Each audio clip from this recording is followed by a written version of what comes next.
Shalom umat Tuhan dimanapun berada. Maranatha, datang Tuhan Yesus. Tuhan, kita bersyukur malam hari ini kita masih diberikan Tuhan kesempatan untuk sama-sama bergabung dalam Cool Online GBRN 17 Lampung. Amin. Saya berdoa kita semua bersuka cita malam ini untuk membawa korban syukur kita kepada Tuhan. Mari sama-sama kita puji Tuhan. Kita muliakan Dia dengan ucapan syukur kita. Haleluya. Haleluya. Sebab Allah kita begitu baik. Amin. Amin. Kecaplah dan lihatlah betapa baiknya Tuhan itu. Rasakan dan nikmati kasih setia Tuhan. Kecaplah dan lihatlah betapa baiknya Tuhan itu. Rasakan dan nikmati kasih setia Tuhan. Kasih setia Tuhan.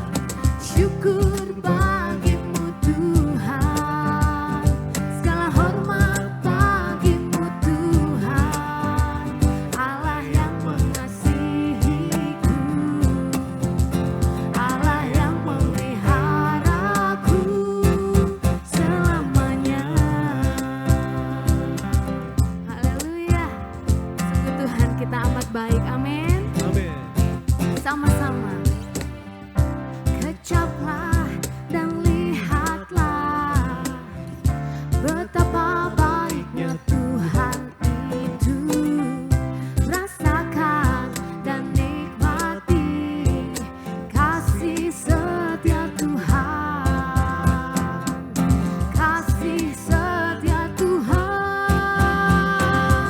Syukur bagimu Tuhan. Segala hormat bagimu Tuhan. Allah yang mengasihiku. Allah yang memeliharaku. Syukur bagimu. Amin Tuhan. Segala hormat bagimu Tuhan. Allah yang mengasihiku. Allah yang memeliharaku. Oh, syukur bagimu Tuhan. Segala hormat bagimu Tuhan. Allah yang mengasihiku. Allah yang memeliharaku. Syukur bagimu Tuhan. Segala hormat bagimu Tuhan. Allah yang mengasihiku.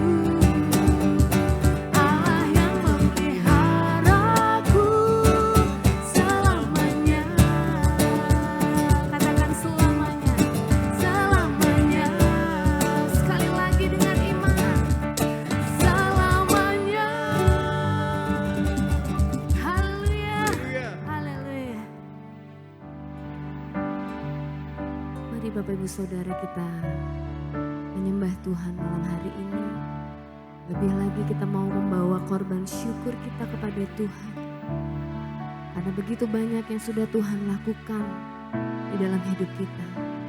Melewati tahun 2024 dan di tahun 2025 awal yang baru, musim yang baru, berkat yang baru, anugerah yang baru Tuhan siapkan bagi setiap kita. Terima kasih Tuhan Yesus. Terima kasih ya Tuhan.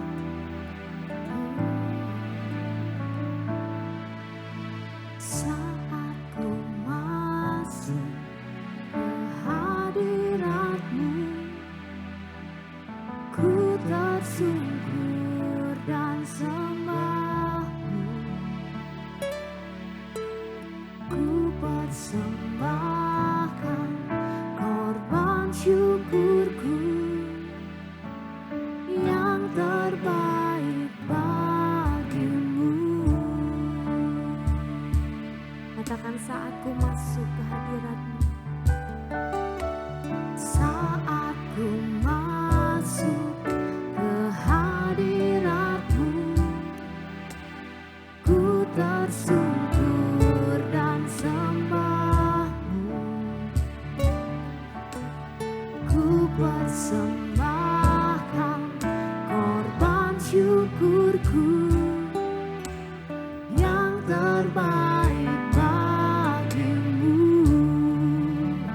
Ku bawa korban syukur ke tempat kudus-Mu Tuhan.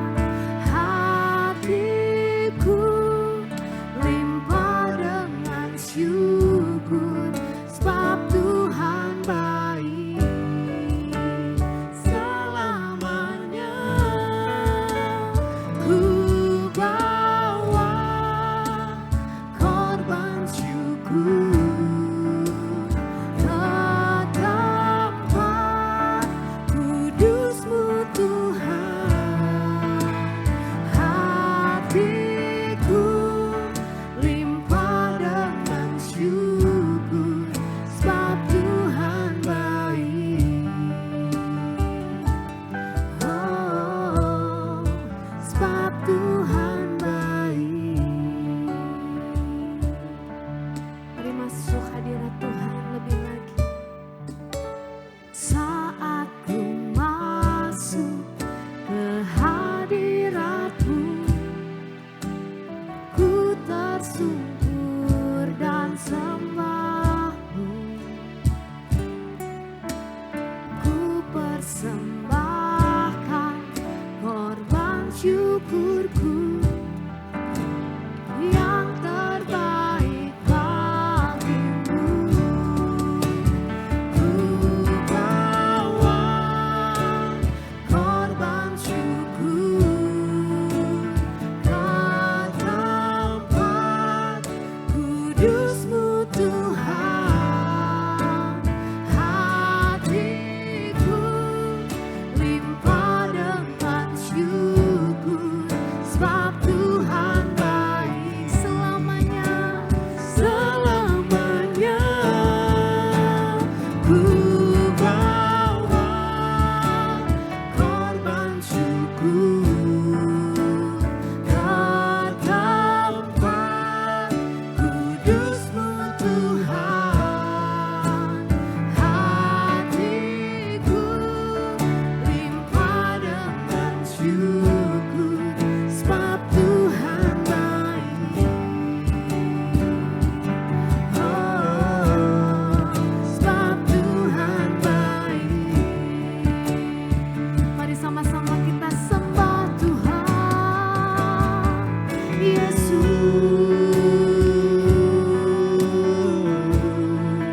Kami bawa korban syukur kami bagimu. Haleluya.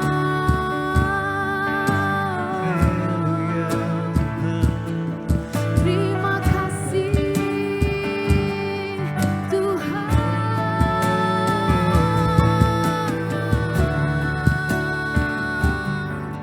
Terima kasih besar kasih-Mu bagi kami, Tuhan Yesus, di sepanjang hidup kami.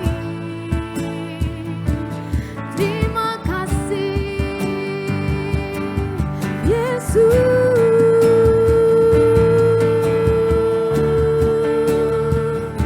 Hiralana masanda, hiralana namo. Betapa Engkau sangat baik ya Tuhan. Betapa penyertaan-Mu kami rasakan. Terima kasih Tuhan. Terima kasih.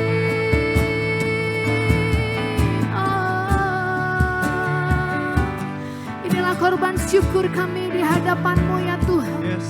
Yang kami bawa di hadapan-Mu ya Aba. karena begitu banyak yang sudah Kau lakukan di dalam hidup kami ya Tuhan. Terima kasih, terima kasih.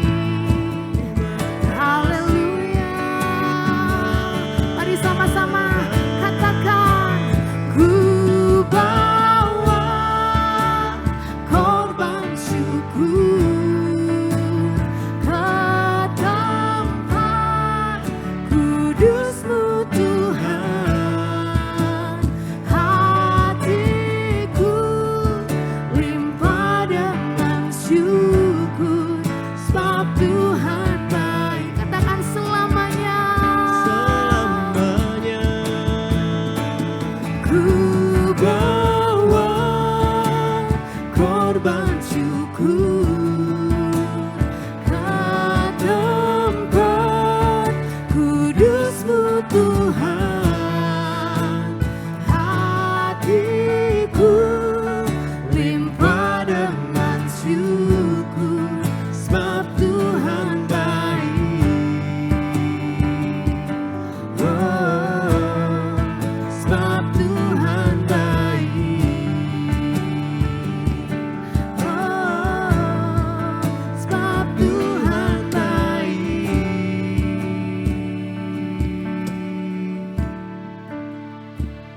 Terima kasih Tuhan. Dengan apa kan ku balas segala kebaikan-Mu? Segenap hatiku menyembah-Mu Yesus. Ku bersyukur padamu. Dengan apa kan ku balas segala kebaikan-Mu? Segenap hatiku menyembah-Mu Yesus. Ku bersyukur padamu. Dengan apa kan ku balas ya Tuhan. segala kebaikan-Mu. Terima kasih Tuhan. Segenap hatiku menyembah-Mu Yesus. Ku bersyukur padamu. Dengan apa kan ku balas segala kebaikan-Mu? Segenap hatiku menyembah-Mu Yesus. Ku bersyukur padamu selamanya.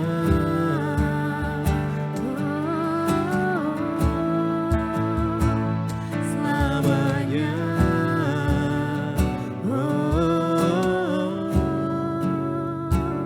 Selamanya.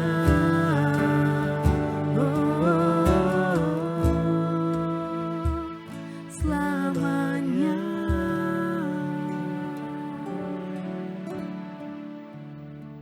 Kami sadar Tuhan, kami tidak dapat membalas dengan apapun segala kebaikan-Mu, selain dengan menyerahkan hidup kami, mempersembahkan hidup kami kepadamu.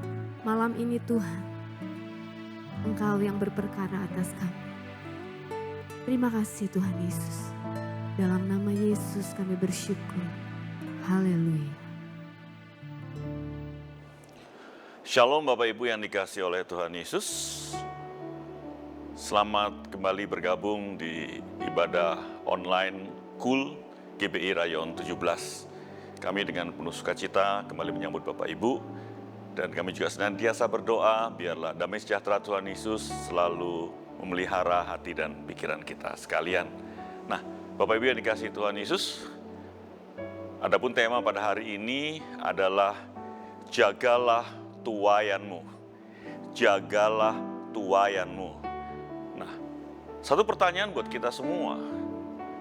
Kenapa tuaian yang katanya tahun 2025 menurut gembala pembina kita akan menuai. Saya dan saudara akan menuai jiwa-jiwa, kita akan menuai buah-buah roh, kita akan menuai mujizat, kita akan menuai terobosan pemulihan dan kesembuhan. Nah, tetapi kenapa tuaian itu perlu dijaga? Nah, hari ini sama-sama kita akan merenungkan tema ini, jagalah tuaianmu.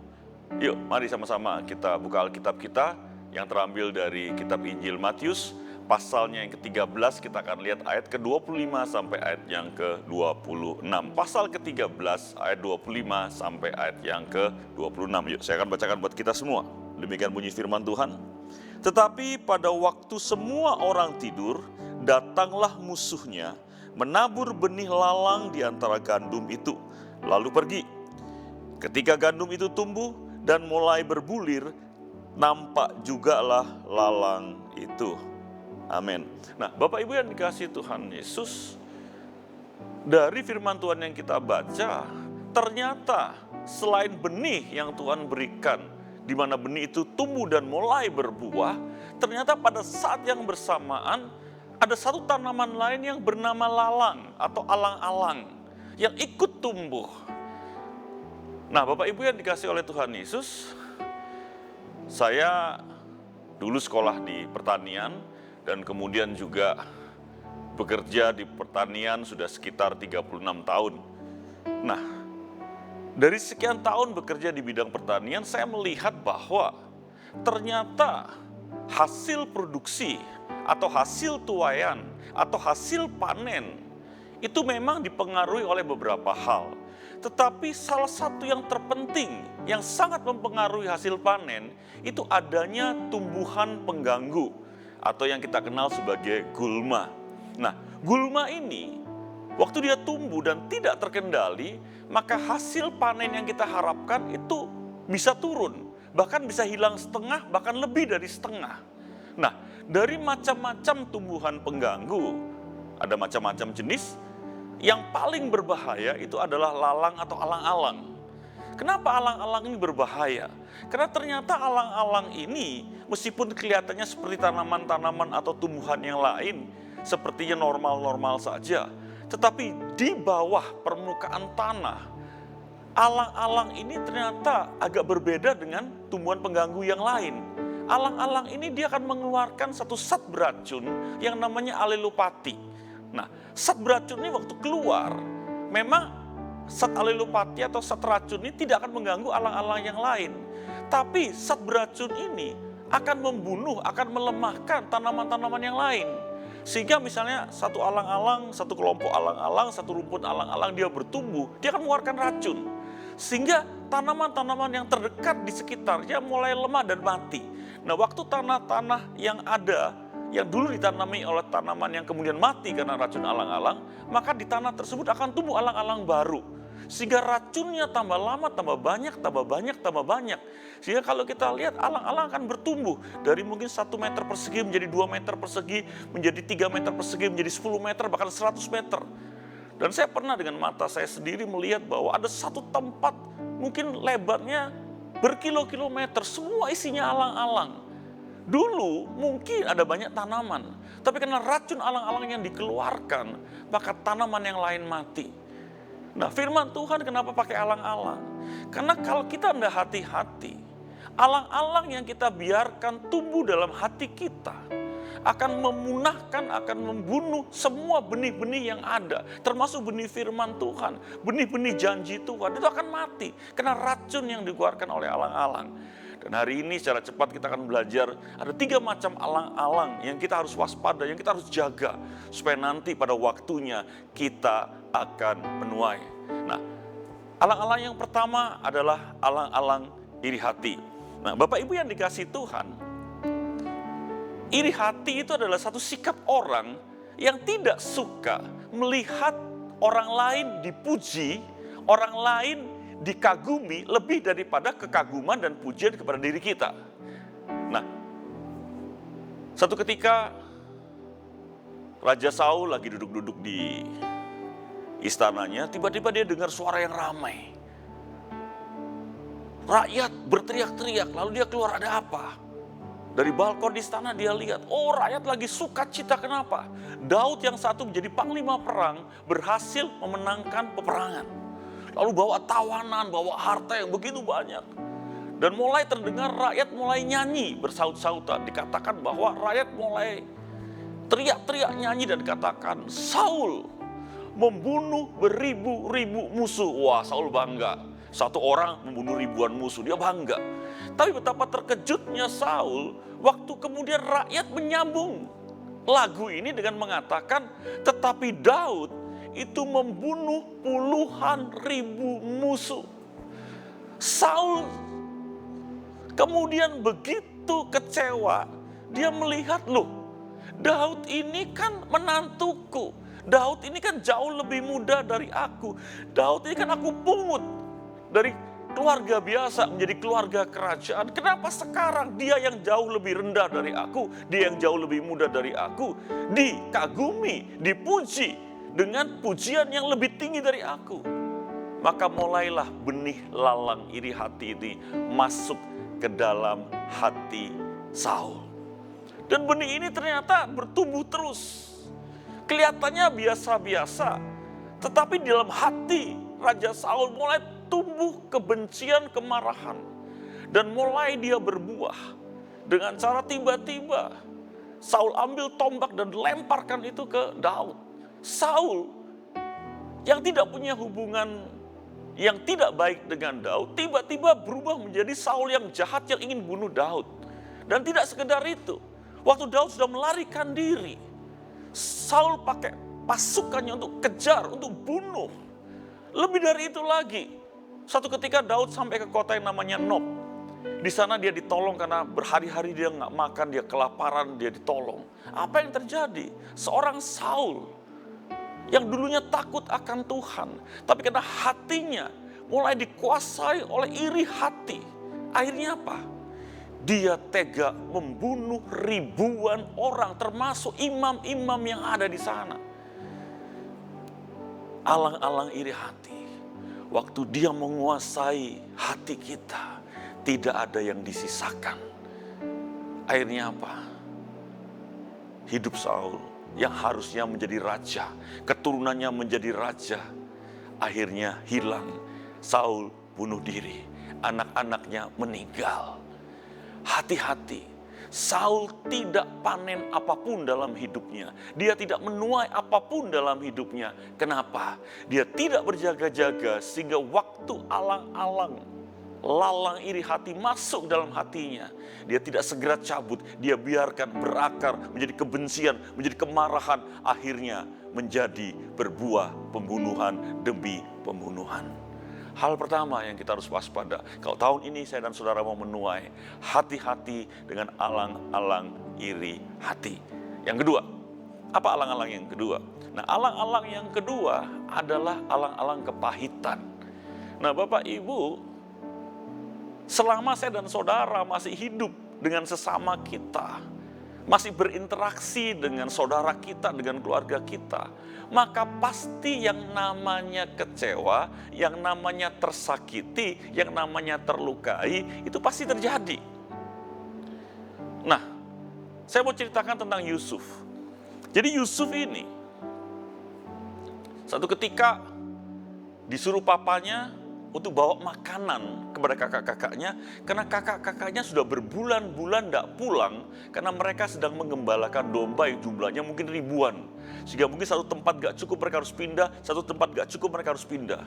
Dan Yusuf ini bawa makanan yang dimasak, yang mungkin disukai oleh kakak-kakaknya, dan dia bawa. Nah, saudara, kita semua pasti, mungkin ada yang asli dari Lampung, tapi mungkin juga ada yang tidak asli dari Lampung. Nah, saya juga waktu harus pulang ke Jawa, di mana saya dibesarkan di sana, saya sama istri saya, ayo mumpung kita di Jawa, kita makan makanan yang dulu sering kita makan, namanya rawon. Jadi kita akan makan rawon, dan penuh dengan sukacita karena waktu makan itu rasanya luar biasa. Dan ini yang dibayangkan oleh Yusuf waktu dia bawa makanan untuk kakak-kakaknya, makanan yang sudah berbulan-bulan pasti tidak dimakan oleh kakak-kakaknya. Dia berharap kakak-kakaknya akan bersyukur, bersukacita. Waduh, terima kasih Yusuf, kamu sudah bawakan makanan yang kami sudah berbulan-bulan tidak makan. Yusuf membayangkan kakak-kakaknya penuh dengan terima kasih, akan peluk dia, akan sambut dia. Nah, sehingga Yusuf dengan penuh sukacita bawa makanan yang dimasak dari rumahnya kepada kakak-kakaknya. Dia datang ke satu tempat, ternyata kakaknya sudah pindah. Dia pindah lagi ke tempat, masih kakaknya sudah pindah lagi. Sampai akhirnya dia ketemu.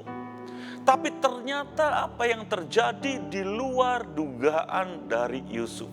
Bukan disambut, bukan ucapan terima kasih yang dia terima. Tapi pukulan, bajunya dilepas, setengah telanjang dia dilempar ke dalam sumur yang kering. Nah, seringkali kehidupan kita tidak selalu berjalan seperti apa yang kita pikirkan. Kadang-kadang kita berbuat baik dengan orang, kita tolong dia, kita dukung dia, kita lindungi, kita protek dia. Tapi pada saat kita membutuhkan perlindungan, pada saat kita membutuhkan bantuan, bukannya dia tolong, dia malah hancurkan kita, dia tinggalkan kita, dan itu menimbulkan luka. Bahkan seringkali istri melukai suami, suami melukai istri, orang tua melukai anak-anak, anak-anak melukai orang tua, mertua melukai menantu, menantu melukai mertua. Dan itu kalau dibiarkan, itu akan menimbulkan kepahitan demi kepahitan.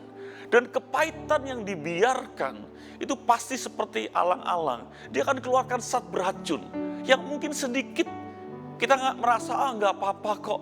Tapi itu akan terus bertumbuh dalam hati. Sehingga hidup kita mulai menjadi pahit.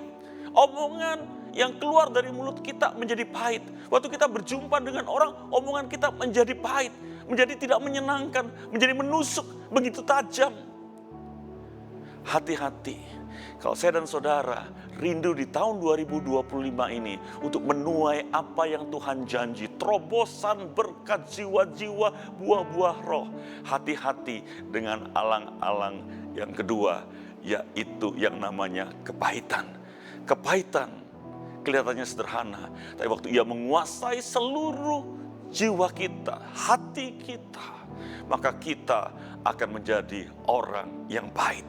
Orang yang menjadi batu sandungan untuk banyak orang. Alang-alang yang terakhir, alang-alang yang ketiga, itu alang-alang kesombongan. Biasanya kalau dikatakan sombong nggak mau, merasa dirinya biasa-biasa saja. Aku kan nggak sombong.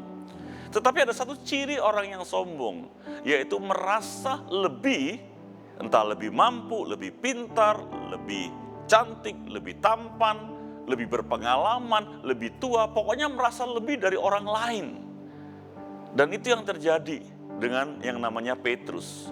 Satu ketika Tuhan Yesus bilang kepada Petrus dan kepada 11 muridnya yang lain, sebentar lagi aku akan ditangkap dan kalian akan tercerai-berai seperti domba-domba yang kehilangan gembala. Mendengar kata-kata itu bahwa Tuhan Yesus akan ditangkap, lalu murid-muridnya tercerai-berai, Petrus bilang begini, Guru, mereka semua, Yakobus, Yohanes, Matius, Nathanael, mereka semua boleh tinggalkan engkau. Tapi aku sekali-kali tidak akan meninggalkan engkau. Kalau engkau mati, aku juga ikut mati. Kata Petrus, dia merasa lebih berani, lebih hebat, lebih kuat, lebih bisa bertahan dibandingkan dengan murid-murid yang lain. Tetapi apa yang terjadi? Waktu itu Tuhan Yesus datang ke tempat berdoa yang namanya Taman Getsemani. Petrus sudah siap-siap, dia bawa pedang. Satu-satunya dari 12 murid, ya, satu sudah mengkhianati, namanya Yudas, tinggal 11. Dan dalam ke-11 orang itu Petrus bawa pedang, yang lain gak bawa pedang. Karena Petrus sudah siap mati. Dan benar, tengah malam pasukan datang, Tuhan Yesus ditangkap. Melihat Tuhan Yesus ditangkap, Petrus dengan gagah berani mencoba untuk menepati janjinya. Dia maju ke depan, dia hunus pedangnya, dia tebas orang yang coba menangkap Tuhan Yesus. Dan kemudian karena orang itu coba mengelak, yang putus kupingnya. Tapi betapa terkejutnya Petrus. Bukannya Tuhan kemudian mendatangkan petir dari langit, atau angin ribut, atau angin tofan, atau kutukan kepada orang yang mau menangkapnya. Tapi justru Tuhan Yesus menundukkan dirinya, mengambil kuping yang putus, menempelkan kembali. Di situ Petrus kaget. Ternyata kesombongan menutupi matanya dari rencana Allah. Orang yang sombong hanya melihat rencana dirinya. Sehingga seringkali apa yang dia putuskan, apa yang dia kerjakan, itu bertentangan dengan rencana Allah, bahkan mendukakan Allah. Dan itu yang terjadi dengan Petrus. Dia merasa dia harus lindungi Tuhan Yesus. Padahal Tuhan Yesus tahu rencana Bapa buat dia adalah disalib. Tapi Petrus salah ngerti. Kenapa? Kesombongan. Nah, alang-alang atau lalang kesombongan, kalau itu dibiarkan menutupi hati kita, maka yang terjadi, kita tidak pernah bisa melihat rancangan Tuhan dalam hidup kita, termasuk penuaian di tahun 2025. Oleh sebab itu mari, hari ini kita akan renungkan firman Tuhan dengan tema jagalah tuaianmu. Harus dijaga supaya saya dan saudara di tahun ini juga mengalami penuaian yang luar biasa. Apa yang harus kita jaga? Jaga dari tumbuhnya 3 macam alang-alang. Alang-alang yang pertama adalah alang-alang iri hati. Melihat orang dipuji, orang diagungkan lebih baik dari kita. Orang disanjung lebih baik dan kita nggak bisa terima karena kita merasa lebih hebat. Dan kita kemudian marah, kita coba balas dendam. Dan kemudian kebencian itu akan terus memenuhi seluruh kehidupan kita. Sehingga orang yang kita tidak suka tidak pernah terlihat baik di mata kita. Berhenti. Cabut alang-alang itu. Supaya saya dan saudara bisa menuai di tahun ini. Alang-alang kedua yang harus segera dicabut adalah alang-alang kepahitan. Berhenti merasa menjadi korban. Berhenti merasa teraniaya. Percayalah, apapun yang hari-hari ini saya dan saudara alami, semua masih dalam rencana Tuhan. Seperti kata Yusuf, engkau kakak-kakakku mereka-rekakan, merancangkan, mendesain sesuatu yang buruk. Tapi Tuhan bisa rubah menjadi suatu kebaikan. Mari kita cabut alang-alang kepahitan itu. Supaya kita menjadi orang yang menjadi terang dan garam, bukan menjadi orang yang menjadi batu sandungan. Maka tahun ini saya dan saudara pasti akan menuai. Dan alang-alang yang ketiga, yang terakhir, alang-alang kesombongan. Siapa sih kita ini? Kita ini seperti debu tanah, kita ini seperti rumput yang akan layu.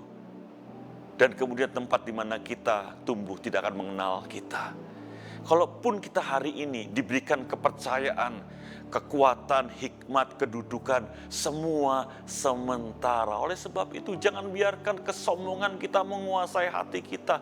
Karena kesombongan saya dan saudara akan menutupi mata kita untuk melihat rencana Tuhan. Tuhan punya rencana A, kita akan kerjakan B.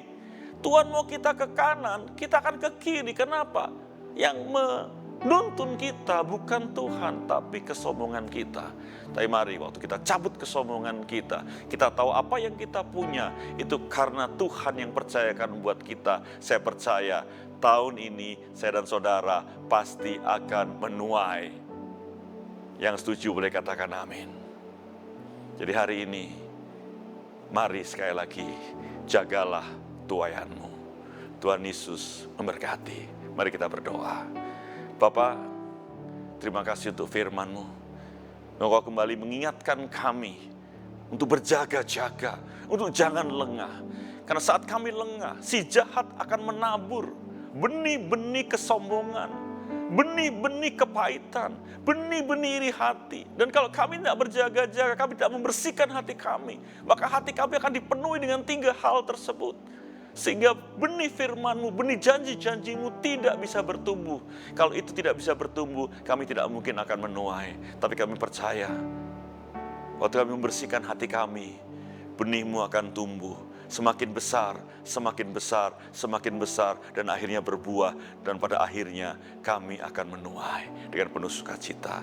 Menerangkan firman-Mu Tuhan, dan di dalam nama Tuhan Yesus kami sudah berdoa dan mengucap syukur. Mari sama-sama kita katakan amin.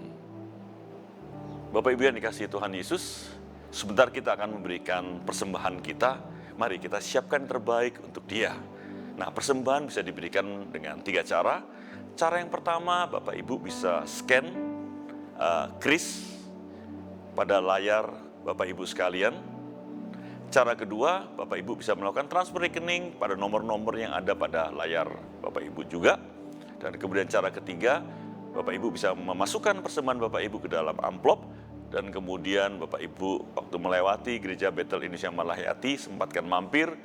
Dan di gereja sudah tersedia kotak persembahan. Di sana Bapak Ibu bisa memasukkan persembahan Bapak Ibu. Mari kita berdoa untuk persembahan kita. Bapak, saat ini kami berdoa, Engkau lihat kami sedang mempersiapkan persembahan yang terbaik buat Engkau. Engkau berkati, dan kami percaya waktu kami dengan penuh sukacita, waktu kami dengan sukarela memberikan yang terbaik dari kami. Kami percaya berkat-Mu akan berlimpah-limpah dalam hidup kami. Di dalam nama Tuhan Yesus, kami sudah berdoa dan mengucap syukur. Mari sama-sama kita katakan amin. Bapak Ibu, sebentar kita akan mengakhiri ibadah kul kita pada hari ini. Mari kalau di kanan kirimu ada saudara, orang-orang yang kau kasih, suami, istri, anak-anak, gandeng mereka, peluk mereka. Dan mari arahkan hatimu kepada Dia, Allah sumber dari segala berkat dan pertolongan. Angkatlah kedua tanganmu dan terimalah berkat Tuhan. Kiranya berkat sukacita dan damai sejahtera yang berlimpah-limpah dari Allah Bapa, cinta kasih dari Tuhan Yesus, penghiburan dan hikmat dari Roh Kudus, biarlah semuanya itu menyertai kita mulai saat ini sampai Maranatha, bahkan sampai selama-lamanya. Mari dengan penuh iman percaya sama-sama kita katakan amin. Tuhan Yesus memberkati kita.